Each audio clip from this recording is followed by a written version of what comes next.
Y él, Robert Spielman, que escribió con Benedicto, dice, es un libro, él escribe otro libro en donde dice que el cristianismo es quizás la última frontera en donde el humano va a encontrar respeto por la dignidad humana en una sociedad tecnocientífica. Mm. Y no hay una cosmovisión similar, ni el islamismo, ni el budismo, ni el hinduismo, ni el zoroastrismo, ni el agnosticismo, ni el deísmo pueden dar respuesta sólida de la base sólida que estoy diciéndote, Mm. de por qué debemos actuar como actuamos. La base sólida de la ética y la moral la provee el cristianismo, basados precisamente en la ley natural por la cual Dios se ha revelado al ser humano. Y por eso el cristianismo se vuelve actualmente, Lewis lo menciona muy bien en un libro llamado La abolición del hombre, el cristianismo es como la última frontera, la última defensa en donde la humanidad del hombre puede refugiarse finalmente, Mm. porque respeta su naturaleza, dignifica su naturaleza y lo pone en el lugar de preeminencia que le corresponde. Debajo de Dios, aunque el salmista dice un poquitico, nos existe un poquitico menores a un Dios, ahí abajito, pero por encima de la naturaleza para gobernarla y cuidarla, que es el Mm. mandamiento de Génesis a Adán y Tal Eva. cual.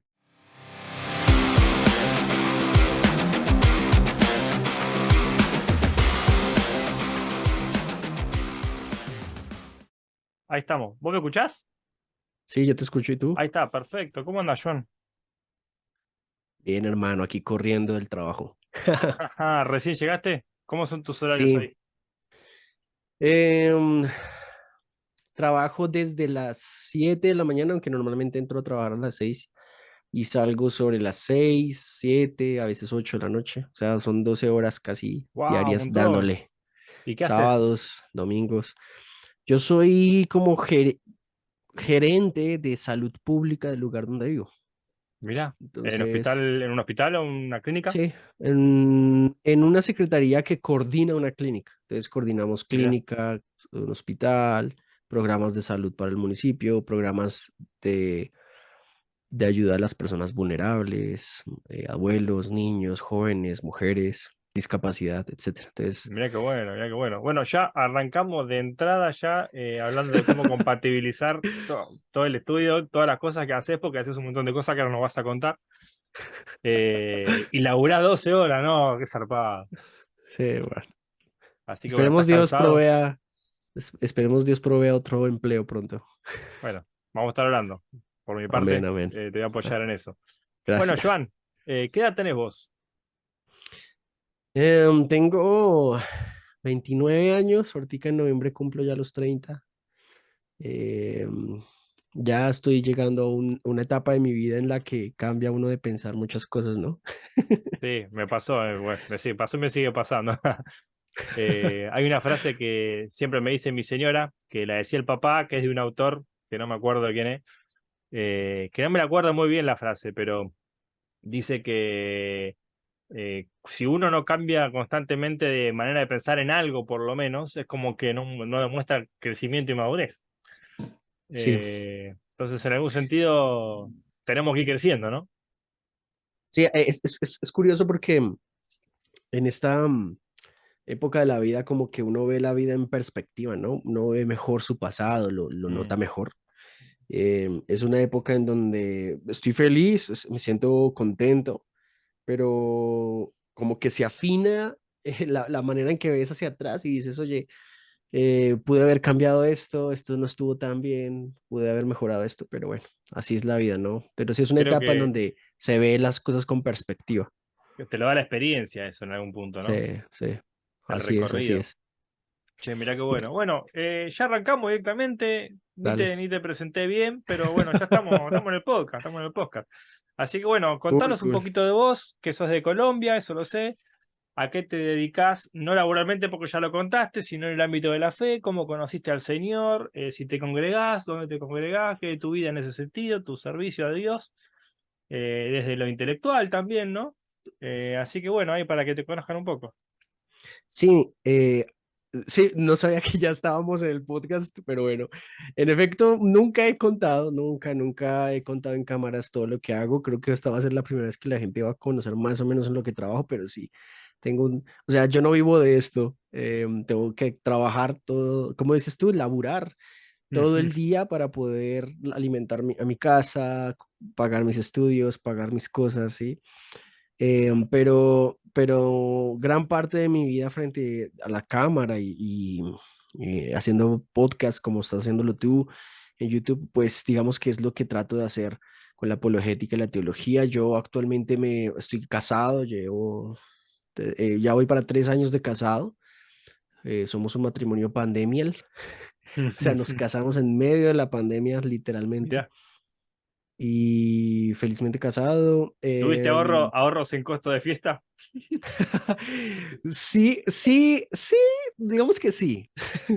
Pudo haber sido una fiesta más grande, ¿no? Pero traté de darle la fiesta que ella soñaba, así que creo que estuvieron los que tenían que estar, ¿no? Mm, Pero sí, la pasamos bien. En mi iglesia local actualmente estoy desarrollándome ministerialmente como predicador, si se quiere. mm, Mira, en mi iglesia local mi papá es el pastor, entonces yo soy hijo de pastor y soy nieto mm. de pastor. Nunca he tenido a alguien que no sea mi papá o mi abuelo de pastores. Así que trato de contribuir lo que más puedo en mi iglesia, predico, tengo un capítulo de Fe Razonable aquí en Colombia del Dr. William Lane Craig, hago Mm. apologética para los hermanos de la iglesia, para los líderes, hago cursos, entreno a las personas en ese tipo de áreas. Antes me desempeñaba un poquito más en la música, trato de apoyar de vez en cuando, pero ya con el tiempo, como te habrás dado cuenta, con el tiempo no me alcanza sino para enfocarme en una sola cosa, entonces me propuse dejar hace unos años atrás el tema de la música y la alabanza y enfocarme en eso, en la palabra, y en eso es lo que actualmente apoyo a mi papá, Mm. que al mismo momento es mi pastor. Mirá, qué interesante. Che, y ya que estamos, pregunto algo que tiene que ver con eso. ¿Cómo? Dale. Porque yo sé que algo de tu recorrido, porque te escucho en tus episodios, también te escucho, te voy conociendo, ¿no? Más de Sí. lo que vos a mí, pero eh, ¿cómo, cómo fue la transición respecto a la comunidad, digamos, de fe de la iglesia? Este cambio de dejar el creacionismo de la Tierra Vieja, la Ok. apologética más presuposicionalista, hacia una apologética un poco más evidencialista, un poco más abierta, Mm. que incorpora nociones más modernas en perspectiva del mundo, del cosmos. ¿Cómo chocó eso con la iglesia o cómo ensambló bien? Sí, ensambló bien. Mm, Mira, he tratado de ser prudente con ese tema. Digamos que en mis redes sociales lo abordo. Antes de tratar algún tema en la tarima, como que no llegó, oh, sorpresa, voy a hablar sobre evolución y creación aquí en la, en la tarima, porque, bueno, sabes, también hay que ser prudente, ¿no? Trato de hablarlo con mis papás, de charlarlo con ellos. Ellos son teólogos, tienen un corte actualmente pues en ese aspecto distinto a mí, pero en mis redes sociales hago lo que creo que es correcto, Mm, pero en la iglesia obviamente trato de sujetarme a la visión de la iglesia, que me claro. parece bien. Sin embargo, he intentado enseñar algunas cositas acerca de este tema de los orígenes, la interpretación de Génesis y los orígenes humanos, y cuesta trabajo. De hecho, mi esposa misma me dijo alguna vez como que, oye, me estás rayando el cerebro con eso porque no, a mí no me criaron de esa manera. Yo veo a Génesis literal y así crecí y así quiero morir.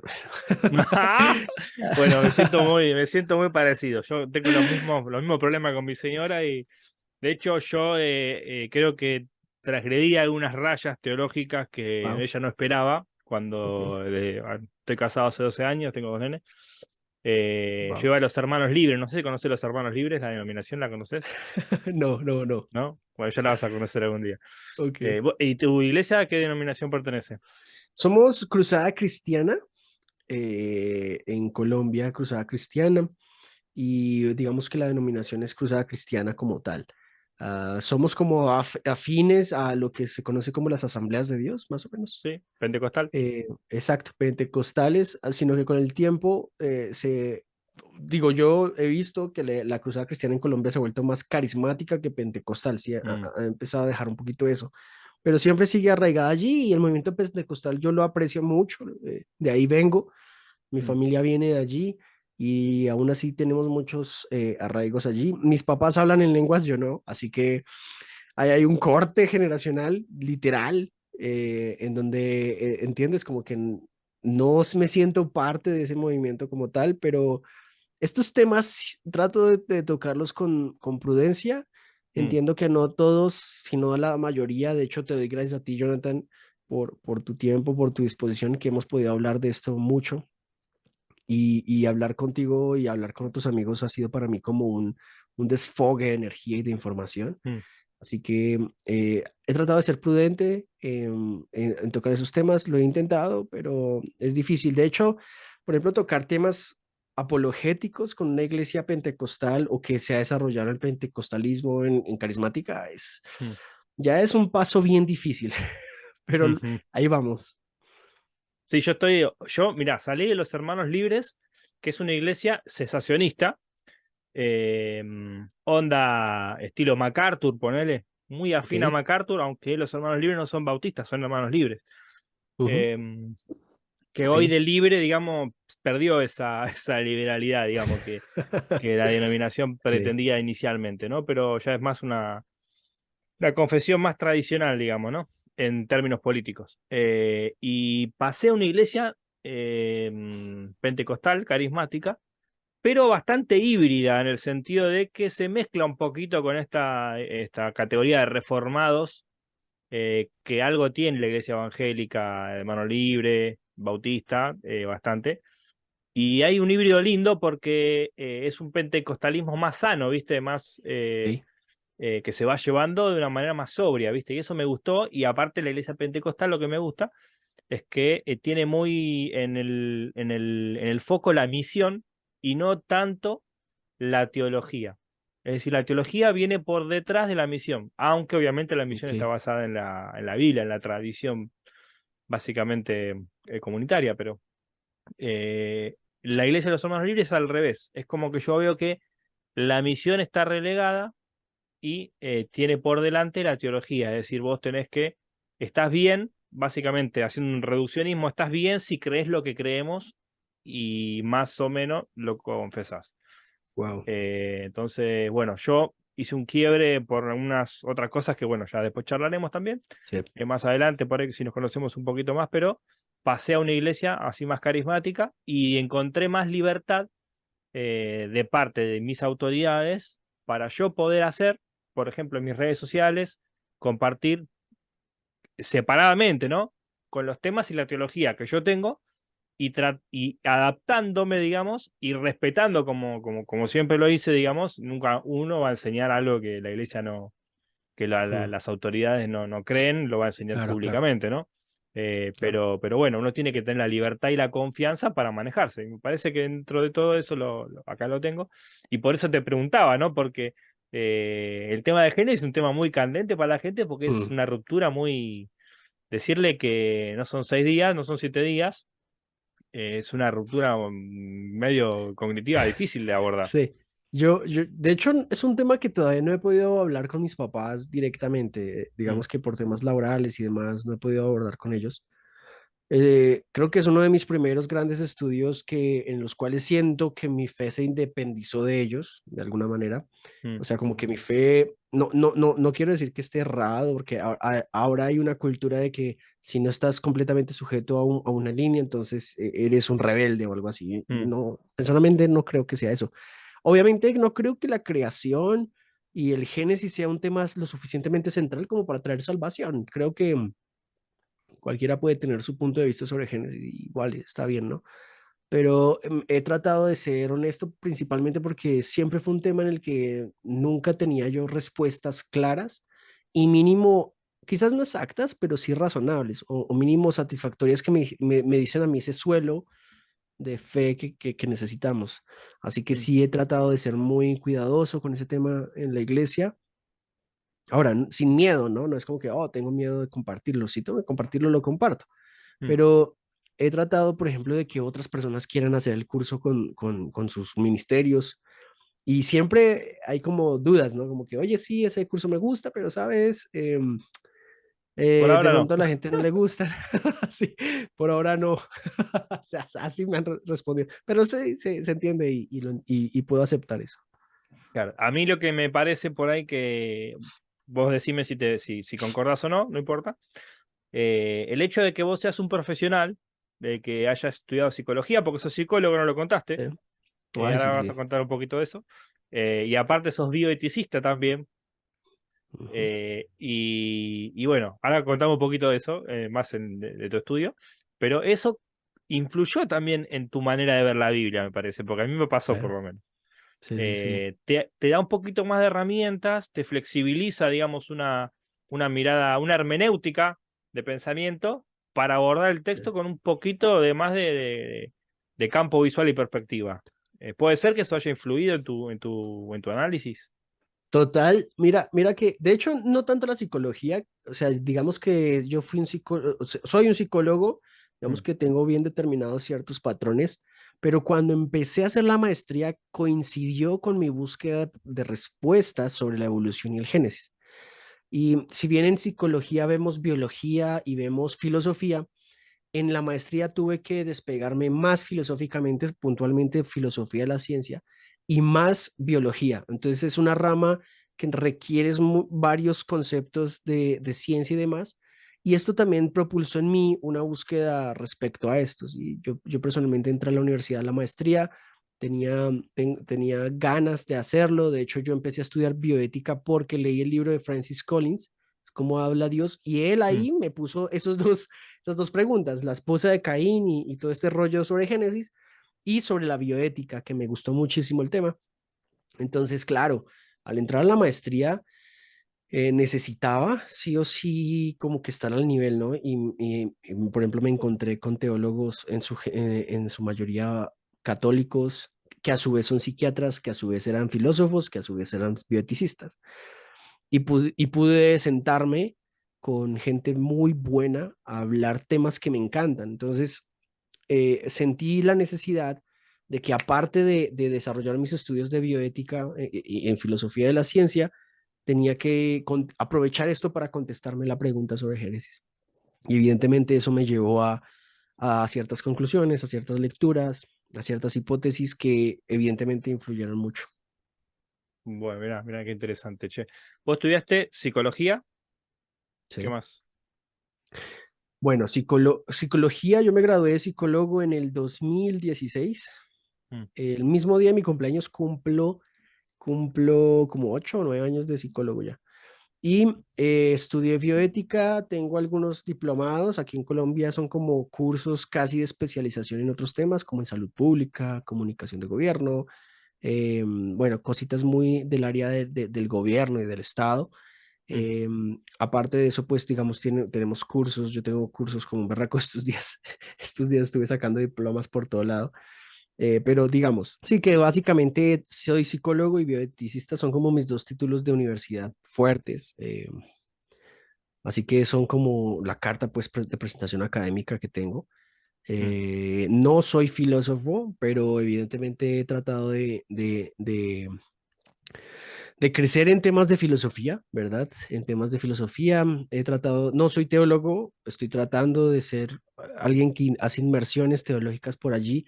Al final de mi vida, quizás luego de tener otros títulos, si Dios me lo permite, quiero ser teólogo, ¿sí? Así mm. como en la antigüedad, ¿no? Antes de ser teólogo tenías que ser muchas otras cosas antes de teólogo, ¿no? Claro, mirá. Pero ahí voy, ahí voy. Yo casi no hablo de mis títulos, Bueno, pero pero, te estoy preguntando yo. Te estoy forzando. pero, pero sí, esos son mis dos títulos, básicamente. Mira, eh, se me fue la pregunta a la cabeza que tenía que ver con eso. Esto. ¿Dónde pensás estudiar teología? O sea, ¿cuál es tu perspectiva? Porque hay muchos institutos, muchas escuelas, pero y son muchas diferentes, muy diferentes unas de otras, sobre todo las confesionales. Entonces, yo también me replanteé, tengo proyectos también y decanté por algo que era inesperado para mí hace un par de años. Wow. Bueno, yo no he visto muchas carreras en este, digamos, no he visto muchas instituciones en teología. Ahorita estoy buscando neuropsicología, estoy buscando filosofía de la ciencia, cosas de así. Mm. Pero lo único cercano que tengo es una maestría en teología aquí en una universidad muy cerca de acá, que de hecho me ofrecieron una media beca, solo que es Mirá, que no tengo la plata para pagar la otra, la claro. otra parte. Y ¿Cómo es la educación ahí en Colombia? Perdóname. es buena, obviamente dependiendo de la universidad y dependiendo de tu capacidad adquisitiva, pues ¿Es privada? puedes, en parte privada y pública, pero en la pública, en Colombia se suele tener muchos problemas de orden social, entonces en la pública, cuando hay problemas sociales públicos, pues se te dilata, entonces tú puedes salir siendo profesional en 10 años, cuando una carrera dura 4 o 5 años. Tengo Mirá, muchos amigos con esa problemática, entonces para ahorrar eso, voy a ir una vez al privado y pues obviamente con mm, créditos, préstamos, que es normalmente como uno estudia, ¿no? No es como que tienes toda la plata ya claro, para sí, sí, sí, hacerlo, sí. toca por créditos. Y me ofrecieron media beca, pero bueno, aparte de que estoy pagando mi maestría que acabo de terminar, em, esta maestría es una teología católica.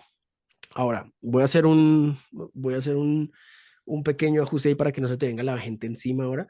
No, no, quédate tranquilo que no pasa nada acá.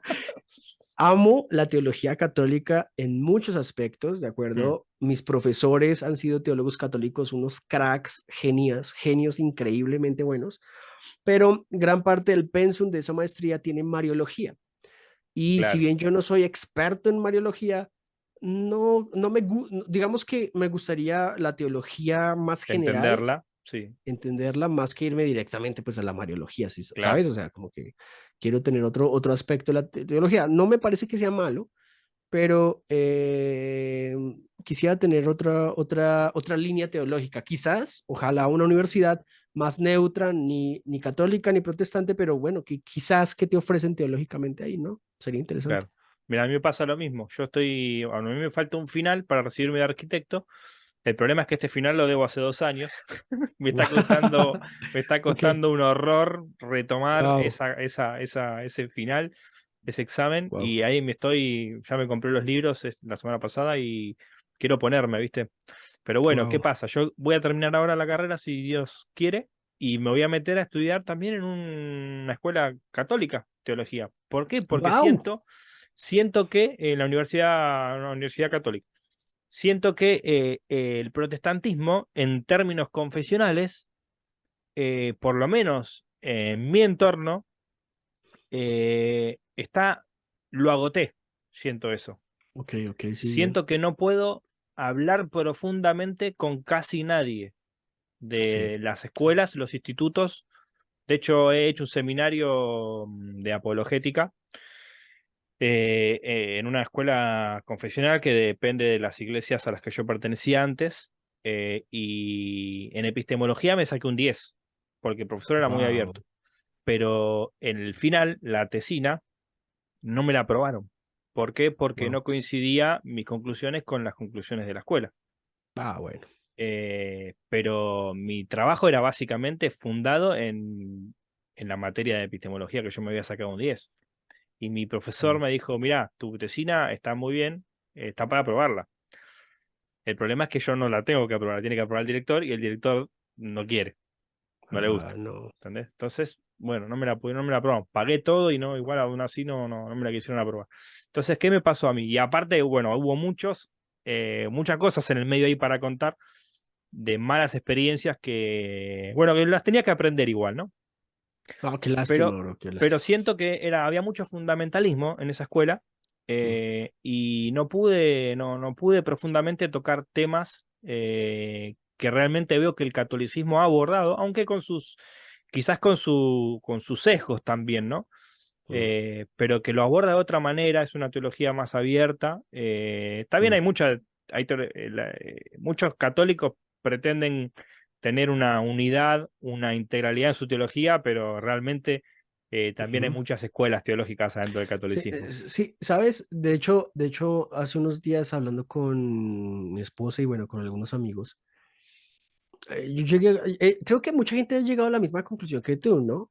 porque y es curioso, porque en este ritmo protestante lo que pasa es que encuentras que hay muy poca sustancia en muchas cosas, ¿de acuerdo? O sea, por ejemplo, es un ejemplo muy básico. Yo amo el protestantismo, amo Mm, la reforma por muchas situaciones, pero como que alguna vez me lo dijeron, oye, si nuestra iglesia que le mete tanto dinero a las luces y al sonido, le metiera dinero para que nos capacitáramos en teología, los chicos no se nos estuviesen ni yendo al catolicismo, porque estamos en una época en donde es natural que los chicos estén buscándole sentido a su propia vida. Y mm, si el protestantismo y los reformados no tenemos capacidad para darle sentido a la vida a los chicos, sino simplemente enmarcar el cristianismo en algo que tú no eres. O sea, un mm, cristiano no cree en la evolución, un cristiano no se viste así, un cristiano no se tatúa. Determinamos el cristianismo a partir de lo que no hace claro. y se nos olvidó lo que sí somos. Y Cosas ese que es mi no tienen afán nada que ver con el cristianismo. total. Y ese ha sido mi afán con enseñar apologética y teología. O sea, volvamos a las bases, volvamos a esto, porque en todo caso, sí, como que tiendes como a decir, oye, ¿sabes? El catolicismo tiene algo lindo y tiene cosas muy bonitas, Sí, pero de hecho me gusta más el movimiento ortodoxo. Solo que encontrar en Colombia un movimiento ortodoxo es como, es es un difícil. poquito difícil, sí, es bien difícil, pero sí, Sí. si me gusta quizás por irme por tradición y quizás por liturgia, los ortodoxos quizás son los que más me llaman la atención. Te voy a contactar después cuando terminemos con un muchacho que se hizo ortodoxo hace poco, Wow, que tradujo un libro que se llama, por ahí lo conoces, El lenguaje de la creación. ok. Se llama Sebastián Girado, no sé si lo escuchaste hablar. Sebastián Giraldo. Girado, Girado. Ah, Girado. Quizás me suena, quizás Bueno, me yo suena. después te voy a compartir, él se hizo ortodoxo hace poco, le gusta mucho el tema del simbolismo, Ok. la liturgia también ortodoxa. eh, Él pasó también por las denominaciones que anduve yo también, creo. Y tengo un podcast con él también. Después te voy a hacer contacto que te va a poder Cool, por ahí cool. dar un poco de material o algo respecto a eso. O nos juntamos los tres y Pero charlamos. también podemos hacer un episodio así compartido. Pero está interesante la Iglesia Ortodoxa porque es como un híbrido entre lo que es el protestantismo y lo que es el catolicismo, porque son Mm, las tres ramas más fuertemente, digamos, marcadas del cristianismo, la ortodoxia, el ujú. catolicismo y el protestantismo. Y en ese sentido, hace poquito grabé una serie de videos cortitos que grabo en mi canal, estando en el auto porque no hay otro momento para hacerlo, sobre qué es ser cristiano, y justamente hablaba de que estas categorías, católico, protestante y ortodoxo, en un espíritu, digamos, más misional, más compenetrado con lo que ser cristiano significa, deberían disolverse, digo yo, ¿no? Y yo me encontré con que por ahí en la primera iglesia donde yo iba, no, si vos trabajabas, no podías servir en conjunto con un pentecostal, porque eras hermano libre, ¿entendés? Wow. Entonces, sí, ¿cómo puede haber ese límite para compartir la misión con un hermano de otra denominación? Me parecía muy extraño. Mm, Y eso me parece que sectariza un poco y fundamentaliza un poco también, ¿no? Y yo creo que el ujú. cristianismo, al contrario, debe ser la unidad en la diversidad. Y Sí. justamente es lo que pasaba en el siglo I, ¿no? Como Jesús unificaba los estratos de diferentes clases, Ujú. tanto social como económico, como espiritual también. Y eso creo que tiene que manifestarse en una iglesia y en la comunidad, ¿no?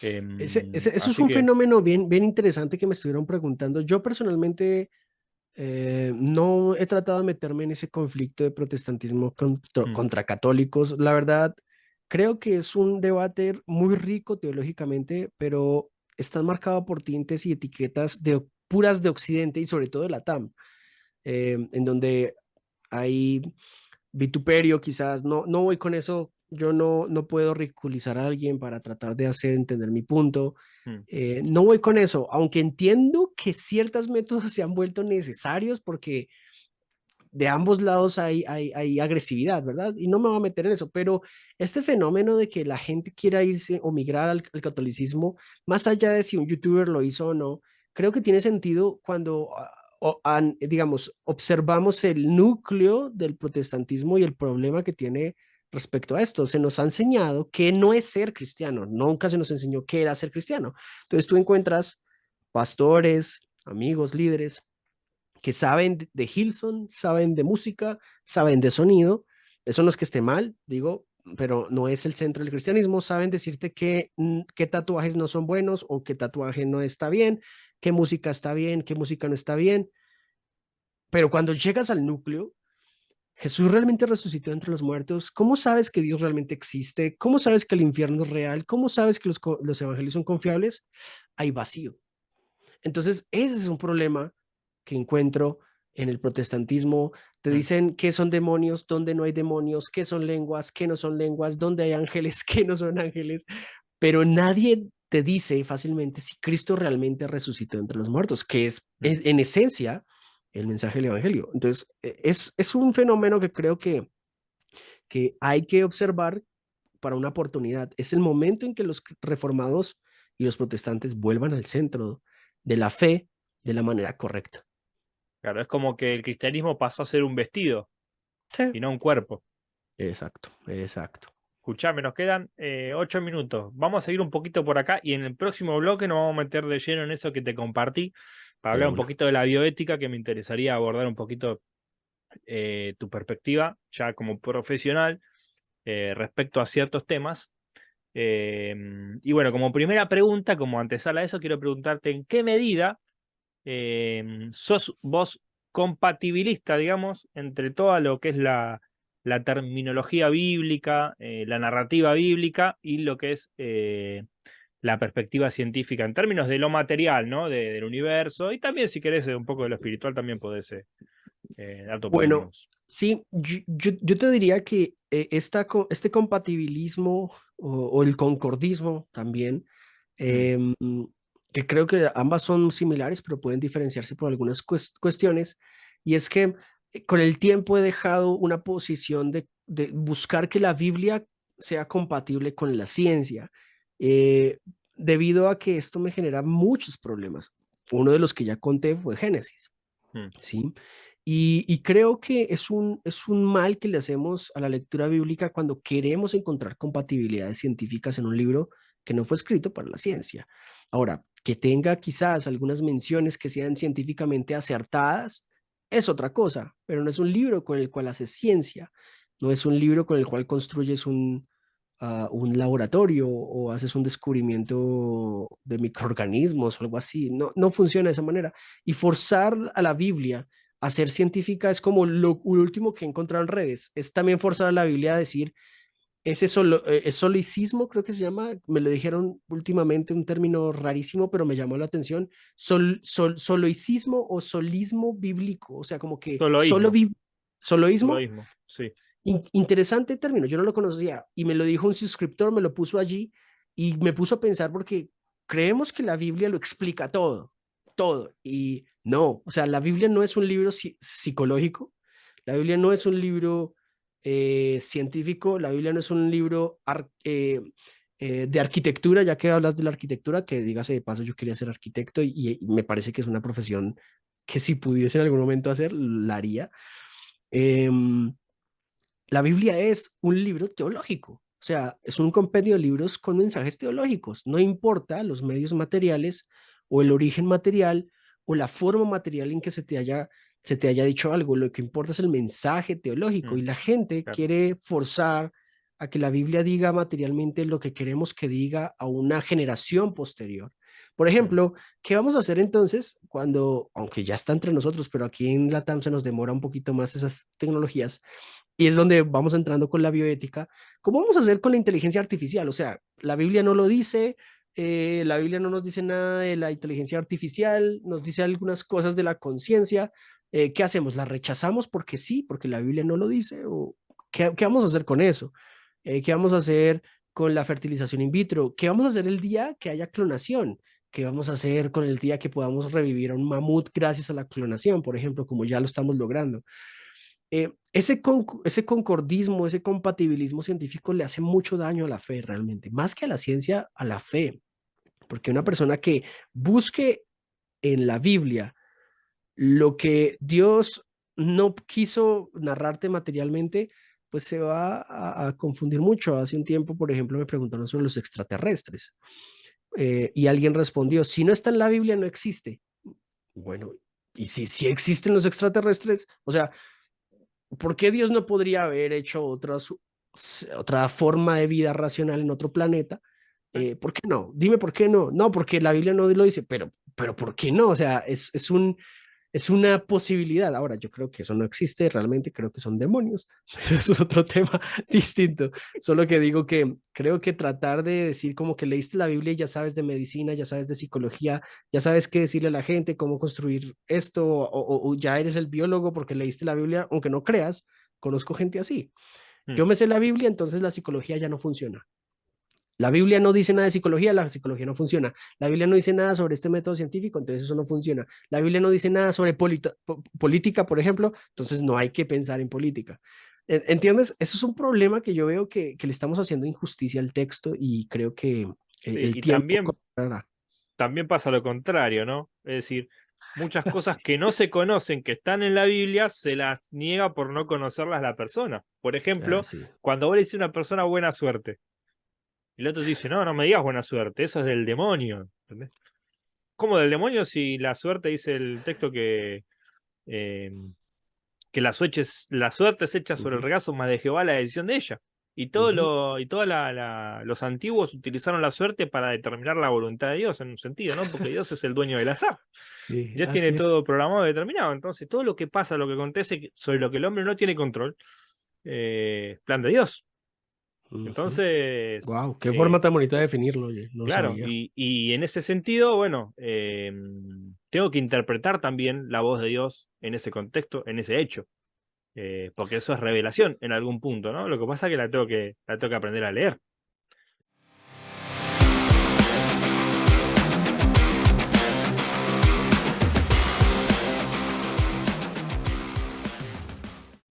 Bueno, segunda parte.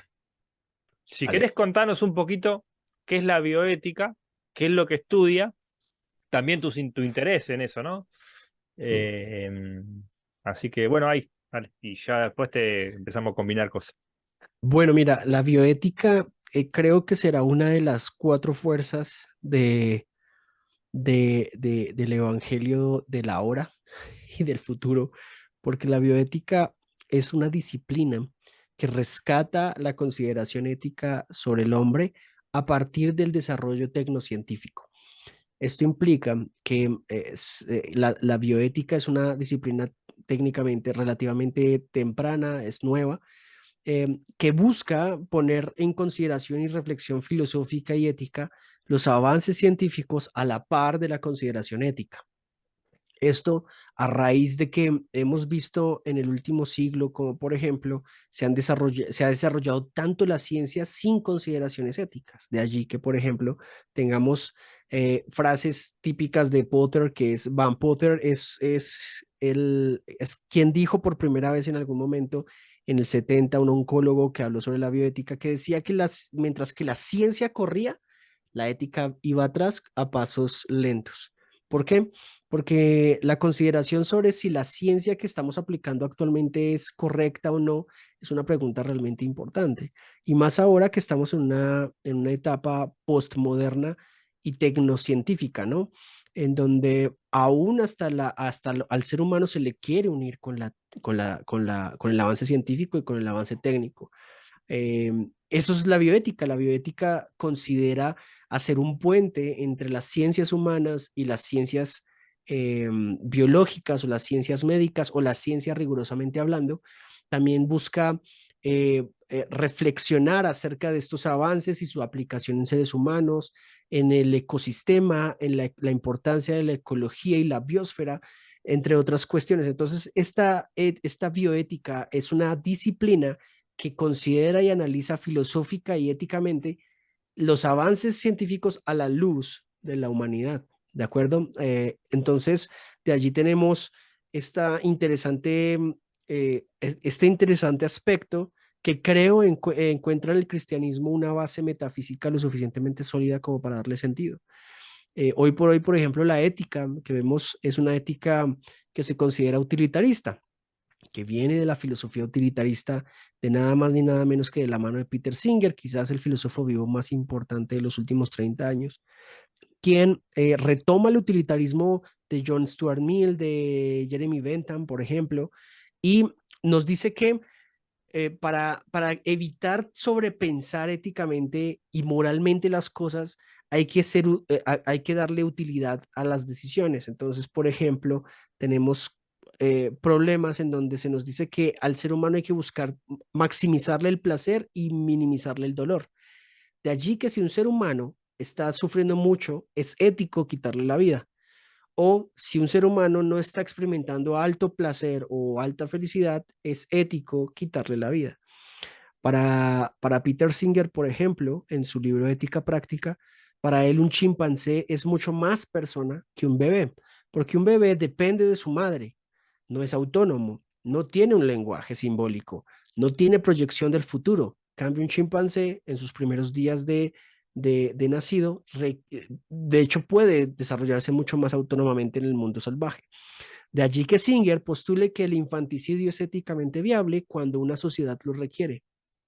Y la gente no se da cuenta que los movimientos ideológicos de hoy en todo caso son utilitaristas, ¿sí? Si una persona no es útil para la sociedad, entonces debería morir dignamente. Si el niño que viene en pobreza, es mejor matarlo antes de que viva en pobreza. Al discapacitado hay que eliminarlo si él lo pide y si es posible porque no, eso no es una vida digna.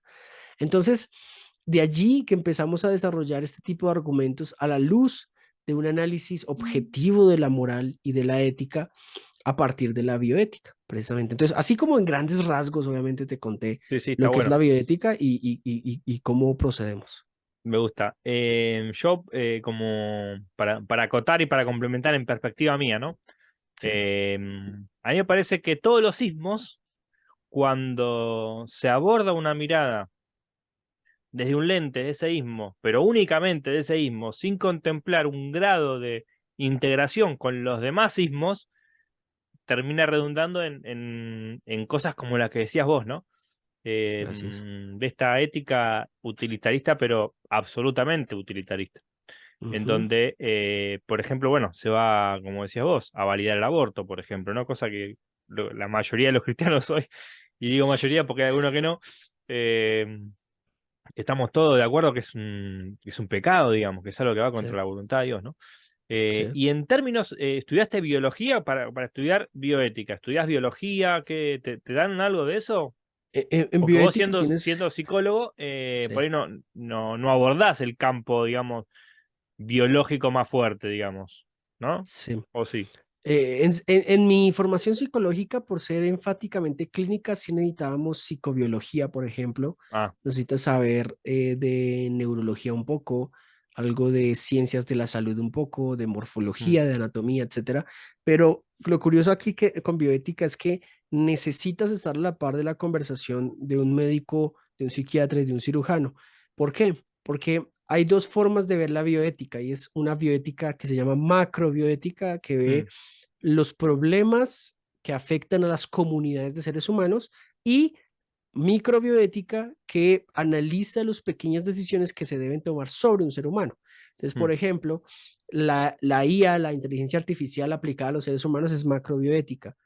Temas de ecología son revisiones macrobioéticas, pero cuando hacemos microbioética es qué hacemos con la mamá, que es una niña con discapacidad, que fue abusada por su padrastro, quedó embarazada, mañana va a parto y el niño viene con malformación. ¿Qué hacemos ahí? todo junto. Todo junto. Entonces, eso es microbioética, pero por lo mismo, tienes que estar a la par de los neurocirujanos, tienes que estar a la par de los médicos, tienes que Mm, saber de lo que se está hablando, porque evidentemente cuando se habla de VIH, por ejemplo, necesitas terminologías básicas para poder acceder, por ejemplo, a la toma de decisiones. Entonces, mm, en bioética ves filosofía antropológica, filosofía de la ciencia, ves temas médicos puntuales como, por ejemplo, salud pública, algunas enfermedades complejas, algunas enfermedades huérfanas. Entonces, creo que digamos que el pensum de un estudio siempre será limitado a lo que se supone que deberías aprender. Por lo tanto, yo personalmente, a mí siempre me ha gustado la ciencia. Estudiando psicología o sin estudiar, me gusta mucho la morfología, me gusta la biología, me encanta la genética. mm, De allí que me gusta mi acercamiento a la evolución y otros temas, Entonces, todo ese tipo de cosas como que refuerzan tu punto de vista frente a la bioética, ¿de acuerdo? Claro. Entonces, la sola bioética, digamos, es interdisciplinaria, o sea, puedes tomar de muchas disciplinas para poder nutrir tu punto de vista, pero a mí me encanta ahondar en esos puntos de vista en donde, por ejemplo, puedo aprender otras cosas. Estos días Netflix, hace dos semanas o tres, no recuerdo, vi un documental, una película documental que se llama Viaje a las Estrellas, algo así. Es muy lindo. El punto es que analizan y vemos em, todo el proceso de creación de este telescopio, el último que enviaron, que se me fue el nombre, que ya va a millones o sea, va a llegar millones de años luz y que nos han mandado las imágenes, por ejemplo, de parte del cosmos, los pilares de la creación en Full HD. O sea, por primera vez hemos visto las primeras galaxias, los primeros pilares de la creación, y ese es el telescopio que nos ha enviado esa información. Gracias a ese telescopio hemos analizado mucho más rápidamente los planetas que son viables para la vida humana o no. Entonces, todo este tipo de cosas a mí me gusta aprenderlo, cosmología, Mm. algo de física, con Roger Penrose, por ejemplo, ganador de premio de física, he aprendido hartísimo con él. Entonces, es una disciplina que te permite nutrirte de muchas cosas. Entre más nutrido estés, mejor. Mm. Está bueno. Y com- en tu, digamos, en tu trayecto de estudiar bioética, no sé si te pasó, me dijiste que no sos tan compatibilista, pero naturalmente, por ser creyentes nosotros, es como que vamos tratando de atar los cabos en los cuales se basa nuestra fe, que son los Ujú. documentos históricos que rodean a Jesús, ¿no? Sí, Con todo lo nuevo que vamos aprendiendo, es inevitable. Entonces, ¿hiciste algunas total. conexiones entre las doctrinas bíblicas o lo que vos tenés por doctrinas y las cosas que ibas aprendiendo, ya sea en lo ético o también en lo analítico, digamos? Sí, creo que uno de ellos es el tema de la creación y la evolución, Mm, ¿sí? El número dos es la vida extraterrestre, que vuelvo y te digo, creo que no es posible, pero si fuese posible, en todo caso, he buscado bíblicamente cómo armonizar la existencia de otros seres externos a nosotros y que no tenga dificultad para nosotros. Em, por ejemplo, el argumento teleológico habría que revisarlo, tendría que tener una revisión necesaria si existe vida inteligente en otros planetas, pero creo que encontré ahí voy a usar la palabra compatibilidad teológica y filosófica muy bella de la bioética con el argumento moral para la existencia de Dios, ¿sí? Si Dios existe, si Dios no existe, los valores y deberes morales no existen. La segunda premisa dice, los valores y deberes morales existen. Conclusión, Dios existe. Entonces, si tienes un suelo metafísicamente sólido, bien establecido de cómo la moral es objetiva, tu base bioética tiene donde sentar pies, sentar columnas y desarrollarte. Y de mm, hecho creo que mi bioética se desarrolló de una mejor manera con la comprensión del argumento moral para la existencia de Dios. De allí que creo que la bioética responda a la necesidad humana de considerar objetivamente los avances científicos y analizarlos a la luz de la reflexión filosófica.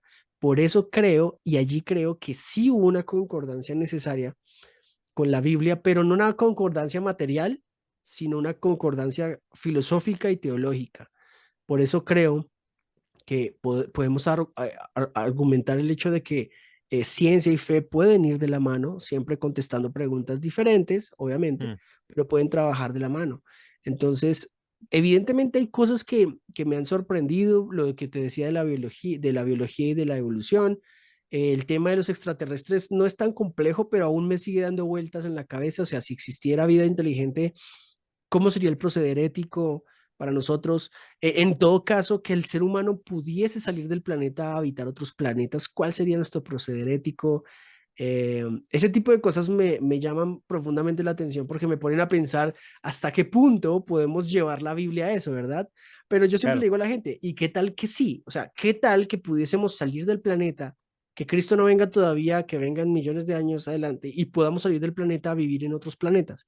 ¿Qué sucedería allí? La Biblia deja de ser para nosotros y he encontrado que la Biblia no es para el mundo como masa, sino para la humanidad. Y donde quiera que haya humanidad, el mensaje bíblico apunta.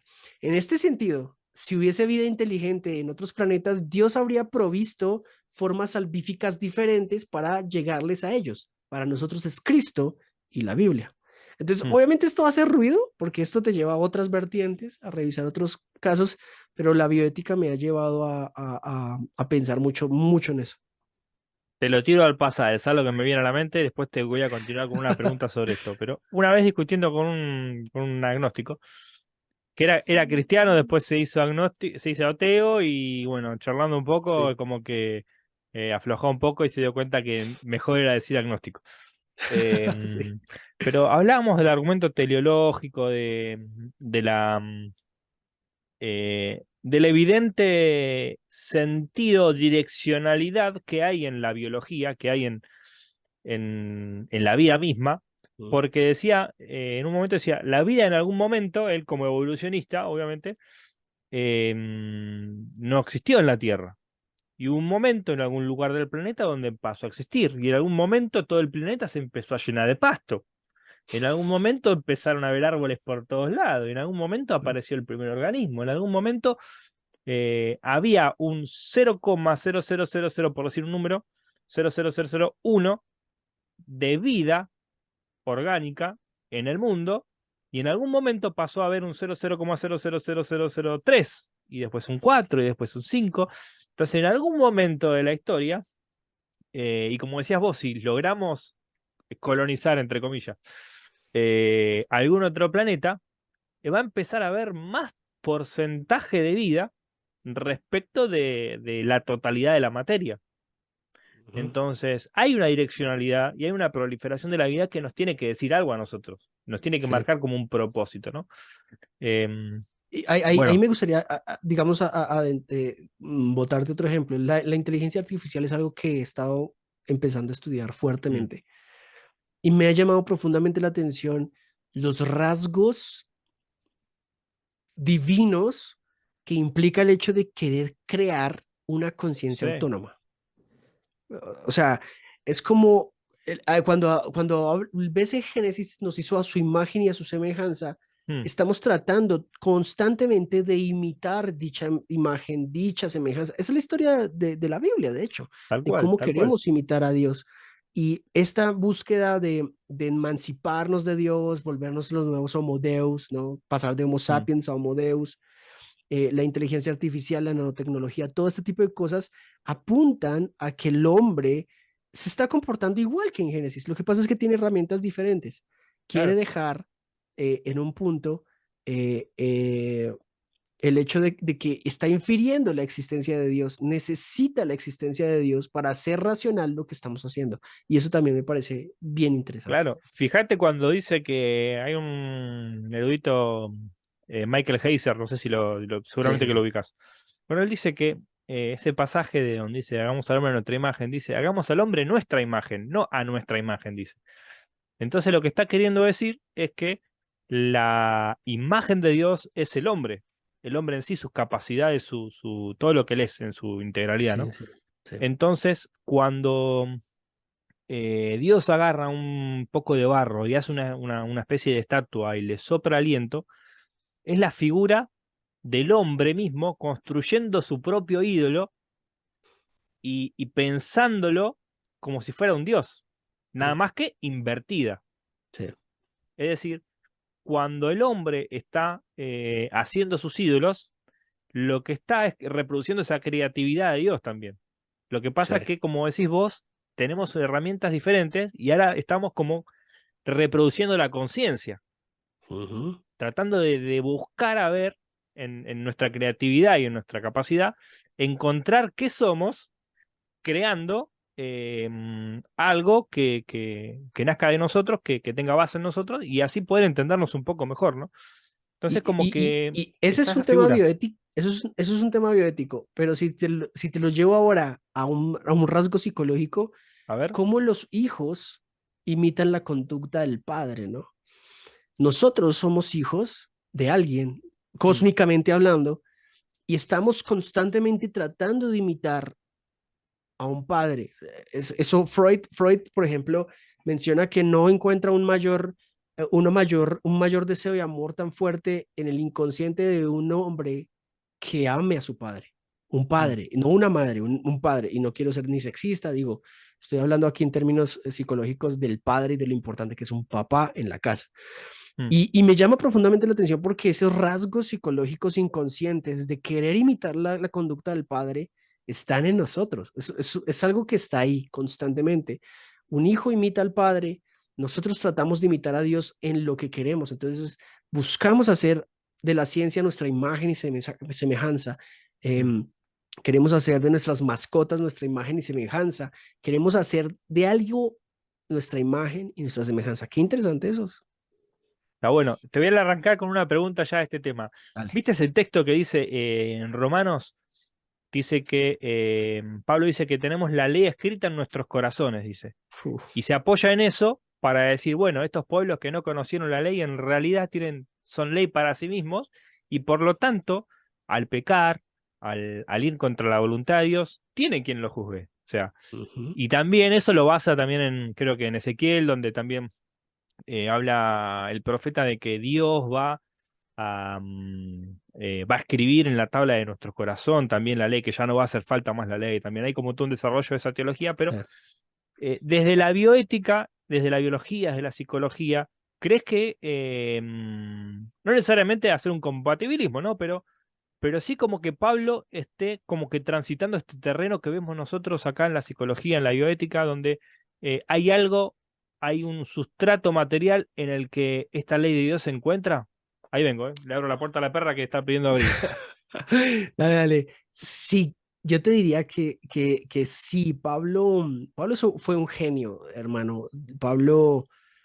Yo digo que Pablo fue un filósofo, el primer filósofo formalmente del cristianismo, porque Mm, Pablo desarrolla unos argumentos que hasta el día de hoy me parecen sorprendentes. Ese que estás hablando de Romanos es impresionante como dice ustedes que actúan como si conocieran la ley, aunque no la conozcan, ustedes se hacen responsables de eso. mm, Ustedes hablan de la ley natural y es Lewis, por ejemplo, el que dice esta ley natural que se nos ha revelado a nosotros a través de la revelación natural de Dios. O sea, todos somos testigos de que existe Dios y podemos salvarnos mediante la respuesta moral, precisamente esa ley natural que Dios dejó. Lo que pasa mm. es que la salvación por medio de la revelación natural es difícil, pero ahí está una de las respuestas en las que creo que gran parte del mundo que hubiese contestado fielmente a su brújula moral antes de Cristo se habría salvado. Los indígenas pudieron haberse salvado. Tenemos, de hecho, grandes cantidades de testimonios de indígenas que rechazaban, por ejemplo, los cultos a ciertos dioses aztecas, ciertos dioses mayas, porque entendían que había un Dios supremo que no podía ser ejemplificado en su momento. Y tenemos, Chris Dupont tiene un blog lleno de estos testimonios bien interesantes, como estos antiguos indígenas tenían una concepción de Dios, quizás le cambiaban el nombre, pero era Dios indiferentemente y distinto a la naturaleza, no era el Dios del agua, no era el Dios de la lluvia, era diferente. Esta noción de que hay un Dios, una mente superior, te lleva a contestar moralmente a eso. Y lo que Pablo está diciendo, ustedes cuando se comportan como uno esperaría que se comportara alguien que conoce la ley, ustedes que no la conocen se hacen responsables porque el Dios invisible se hizo visible a través de las cosas hechas. Mm. Entonces, a través del orden hecho, Dios se les ha revelado a ustedes. Y esa ley natural que hay en nosotros, creo que es una ley natural que está en la base. Yo le he dicho en todo el programa, te lo he dicho como metafísica, pero allí está. La ley natural está allí presente y creo que la respuesta esencial a esa ley natural determina el proceder humano psicológico, bioético, científico de muchas maneras. Claro. No, está bueno porque le da un sustrato, un fundamento, digamos, empírico o material a la revelación, ¿no? Porque Ujú, la definición misma de revelación para la teología evangélica ortodoxa también eh, es la constitución de la naturaleza humana. sí. Entonces, la propia experiencia con tu propio cuerpo te habla de Dios y de lo que Dios quiere también. Lo que pasa es que uno tiene que interpretarlo, ¿no? Entonces, puede ser que en el ADN del hombre haya algo de esto de lo que está hablando Pablo, de estos Ujú. patrones de conducta, de esto que vos decías de imitar a tu papá. Estamos ya estructurados de una manera para funcionar y encontrar coherencia en ese funcionamiento con el sistema en el que vivimos, el ecosistema. Hay un filósofo católico que se llama Robert Spielman. De hecho, le escribió un libro con Joseph Ratzinger, que dígase de paso, es como mi, o sea, espero no me van a quemar vivo, pero fue mi papa favorito. Fue Benedicto XVI, de hecho. Él Mm. murió recientemente. Escribieron un libro que se llama Dios salve a la razón. Y yo conocí a Robert Spielman y él menciona en uno de sus libros, yo he leído varios. Ah, bueno, entonces somos dos a los que nos llevan a la hoguera, entonces. Bien, bien, súper. No me siento solo en esto. Es que a veces me da miedo decirlo delante No, de no, habla, alguien, habla con porque libertad acá me que dicen, oye, ¿tú hiciste a un papa? No, pues sí, había uno que me gustaba mucho. habla con Y libertad él, que ya estoy todo quemado yo. Robert Spielman, que escribió con Benedicto, dice, es un libro, él escribe otro libro en donde dice que el cristianismo es quizás la última frontera en donde el humano va a encontrar respeto por la dignidad humana en una sociedad tecnocientífica. Mm, Y no hay una cosmovisión similar, ni el islamismo, ni el budismo, ni el hinduismo, ni el zoroastrismo, ni el agnosticismo, ni el deísmo pueden dar respuesta sólida de la base sólida que estoy diciéndote, mm, de por qué debemos actuar como actuamos. La base sólida de la ética y la moral la provee el cristianismo basados precisamente en la ley natural por la cual Dios se ha revelado al ser humano. Y por eso el cristianismo se vuelve actualmente, Lewis lo menciona muy bien en un libro llamado La abolición del hombre, el cristianismo es como la última frontera, la última defensa en donde la humanidad del hombre puede refugiarse finalmente, mm, porque respeta su naturaleza, dignifica su naturaleza y lo pone en el lugar de preeminencia que le corresponde. Debajo de Dios, aunque el salmista dice un poquitico, nos existe un poquitico menores a un Dios, ahí abajito, pero por encima de la naturaleza para gobernarla y cuidarla, que es el mm. mandamiento de Génesis a Adán y Tal Eva. cual, tal cual. No sé si viste el debate de William Lane Craig con Sam Harris. Sí, sí, sí, Bueno, sí. ahí en ese debate me abrió mucho la cabeza porque me hizo entender también el argumento moral en sí. No sé si te pasó que cuando abordaste por primera vez el argumento moral, por lo menos a mí me pasó que me costaba entenderlo, che. No entendía por qué, no entendía, no podía atar Sí. las premisas. Es como que había una traba hasta que pasaron, no sé si meses o no sé si años, hasta que dije, claro, hay un salto metafísico en el que si no hay una razón eterna, no hay un propósito real hoy. Ujú. Y en ese punto creo que es donde divergen estas dos posturas de Sam Harris, que es el realismo moral ateo y el realismo moral teísta.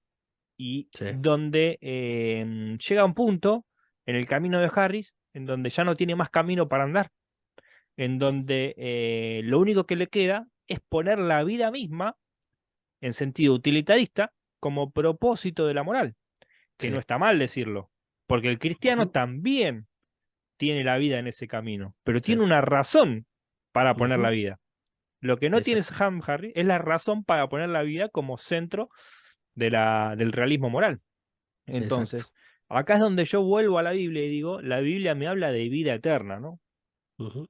Entonces, es esta presunción teológica o este presentimiento teológico de que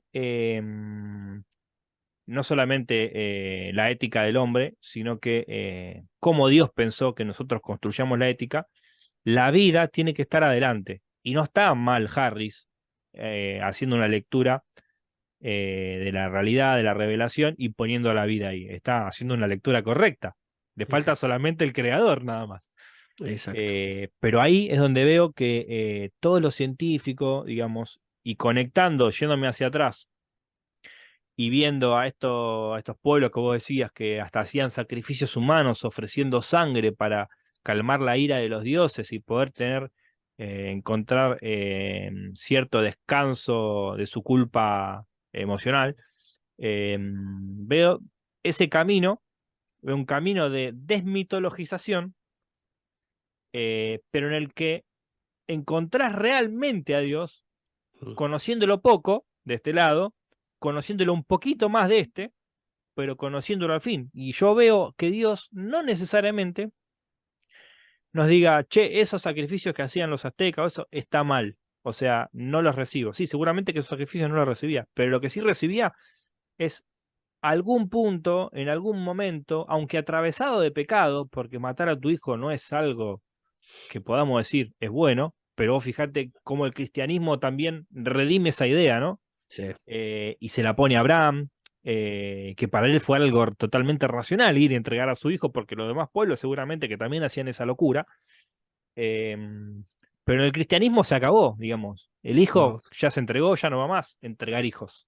Y El hijo como lo eterno está dices, entregado, ya no lo necesitamos más. Entonces, y, y como lo se va dices, me abre la mente. Nunca lo había escuchado en ese sentido, ¿sabes? claro, O sea, se va nunca lo había entendido de esa manera. es lo que dice, bueno, es lo que dice Bullman. A él Ok. le aplica el método de la desmitologización, lo que pasa que como tenemos el canon cerrado en el año aproximadamente 300 con libros de hasta el año 100, el desarrollo teológico, sobre todo de los que tenemos la sola escritura protestante, que ahora te voy a conectar con algo que decías en la primera parte del programa, se nos hace limitado el continuar esa desmitologización.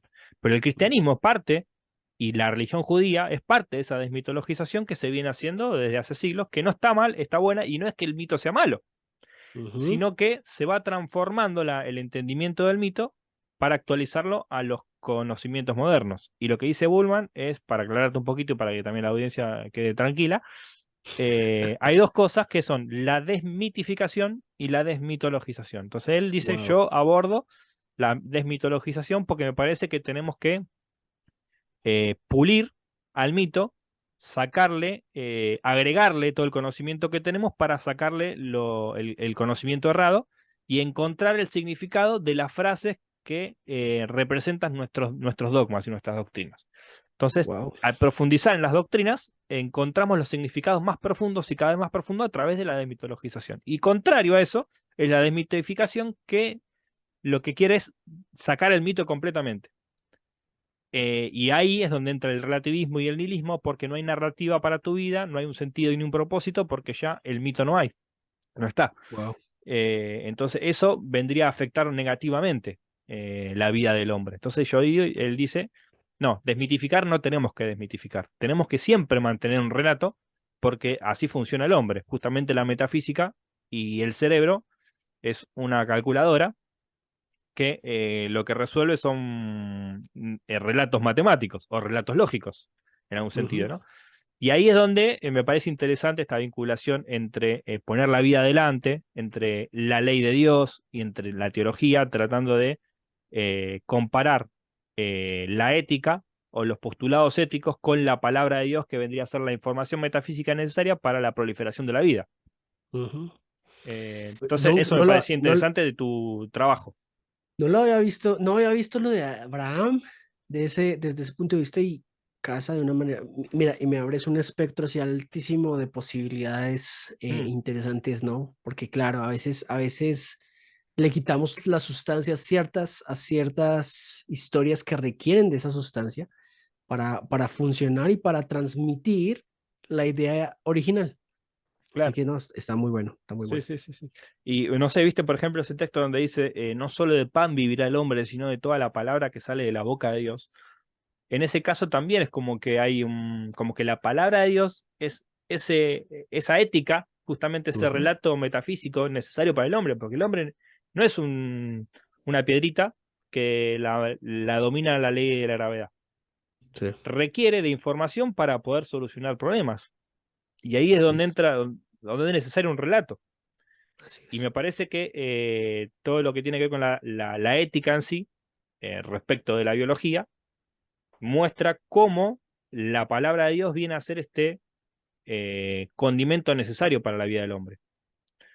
Eh, Yo estoy completamente de acuerdo contigo en eso. Sinceramente, creo que ese punto de vista te abre la posibilidad de hacer algún tipo de compatibilismo, pero del mm, bueno, de la sí, sí, Biblia con el diario vivir, con la ciencia, la claro. ética, la psicología, porque eh, quitarle esa esencia a la Biblia y al mensaje, a la palabra en su contexto, le va a quitar toda la sustancia al final de Mm. cuentas de lo que quería transmitir el mensaje en su momento. Entonces, tiene toda la lógica del mundo. Claro, y que por ahí lo que nos gusta a los dos, que creo que en eso concordamos, es que el catolicismo, al darle más bola a la tradición y al desarrollo de la teología como parte de su sistema de pensamiento, por ahí el evangélico se remite a la Biblia nada más y se olvida de toda la historia, Ujú, tiene un poco más de sustancia en ese claro. sentido, ¿no?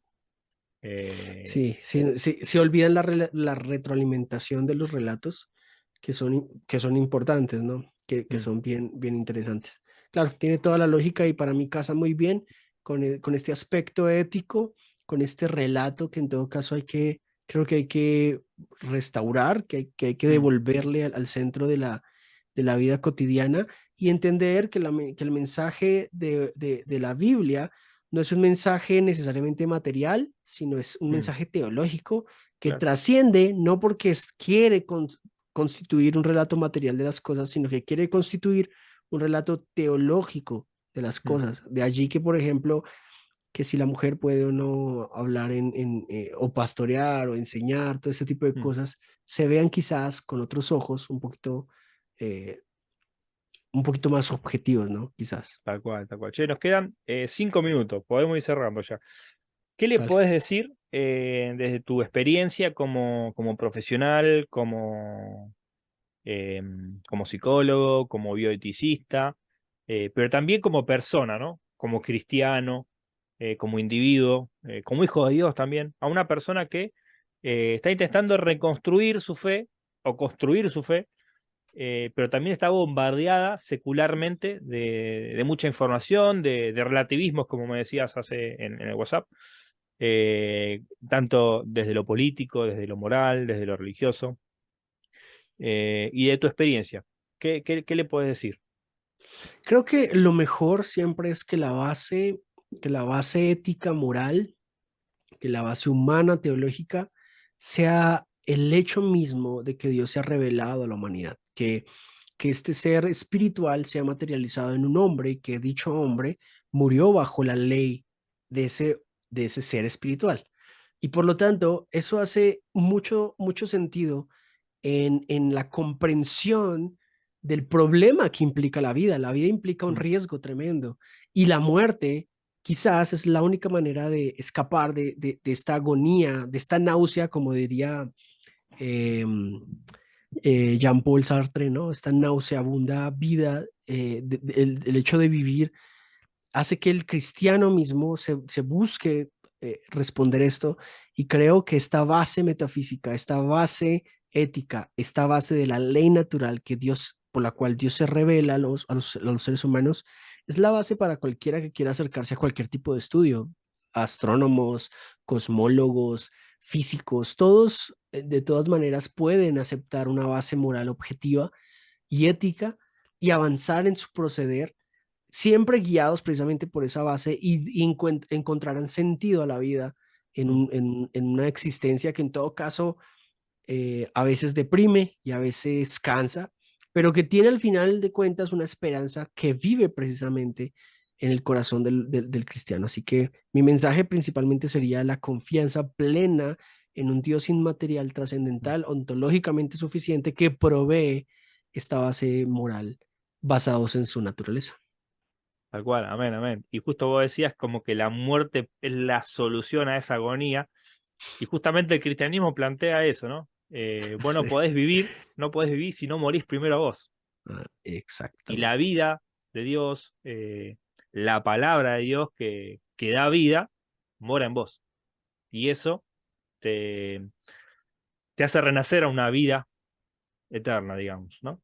Totalmente. Así que bueno, Joan, che, gracias por el tiempo, A ti. por venir al programa y bueno, esperamos poder en algún otro episodio agarrar algún otro temite y también desarrollar. Vamos a hablar, vamos a juntarnos para opinión y pensamiento, para echarnos una charladita un Dale, martes de dale, live dale. y hablamos no sé, de denominaciones, cosas así. Bueno, Joan, che, te re agradezco. Y me encanta y seguí con todo lo que haces, que la verdad que está muy bueno. Abordás bueno, no hablaste nada de la música, ¿eh? Pero bueno, ya Sí. la próxima vas a contar un poquito. Que a mí también me gusta el rock y todo eso. Toco la batería, pero nunca llegamos a Uh, nada formal, digamos. Pero Gracias a bueno, ti por la invitación y espero pues sea de bendición para tu audiencia seguro, y seguro. ahí estamos al aguante. Bueno, bendiciones, John. Gracias. Chao.